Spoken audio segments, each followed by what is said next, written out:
आशिकान रसूल की दीनी तहरीक दावत इस्लामी की शुबा FGRF के तहत अल्लाह पाक के आखिरी नबी मोहम्मद अरबी सल्लल्लाहु अलैहि वसल्लम की दुखियारी उम्मत की खैर ख्वाही व गमख्वारी के जज्बे के तहत राशन व अशिया खुर्दनोश की पैकिंग व तकसीम का सिलसिला वक्तन फवक्तन मुख्तलिफ मकामात पर हुआ करता है। इसी तसलसल को कायम रखते हुए अफ्रीकी मुल्क युगांडा की सिटी कंपाला में FGRF के तहत राशन व अशिया खुर्दनोश पर मुश्तमिल सामान के बैग्स को मचींदी पहुँचाया गया। इस मौके पर निगरान सेंट्रल अफ्रीका रीजन ने मदनी खबरों को बताया। दावत इस्लामी के शोबे FGRF के तहत राशन वगैरह की तकसीम कारी का सिलसिला जारी है। आज हम मचींदी की जामे मस्जिद में मौजूद हैं। हमारे इमाम साहब और यहाँ के लोकल जो नमाजी हैं यहाँ पे मौजूद हैं। इनके लिए इंशाअल्लाह अज़्ज़वजल ये फूड का पैकेज इनको पेश किया जाएगा दावत इस्लामी की तरफ से। अल्लाह तबारक व तआला हमारी दावत इस्लामी को दिन 25 गुना रात 26 गुना तरक्कियां अता फरमाए। राशन की इस तकसीम के हवाले से दावत इस्लामी की काविशों को सराहते हुए मचींदी की जामा मस्जिद के खतीब व इमाम साहब ने मदनी खबरों को अपने तासुरात दिए और दुआओं से नवाजा। We thank our brothers Dawat Islami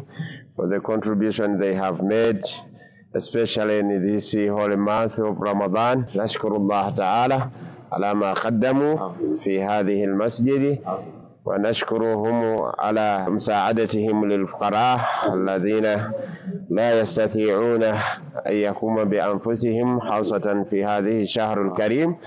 نشكرهم على ذلك ونسأل الله تعالى أن يجزيهم خير الجزاء على ما قدموا। और फिर निगरान सेंट्रल अफ्रीका रीजन ने FGRF के जिम्मेदारान के हमरा इस राशन के इन बैग्स को मकामी आशिकान रसूल में तकसीम का सिलसिला किया। वाज़ेह रहे कि इस राशन में आटा, चावल, चीनी, तेल, घी, साबुन समेत दीगर खाने पीने की अशिया भी शामिल थी। नाजरीन, आपसे भी गुजारिश है कि आप भी दावत इस्लामी की शोबा FGRF के तहत इन इमदादी कामों में अपना हिस्सा शामिल करके अजर व सवाब हासिल कीजिए।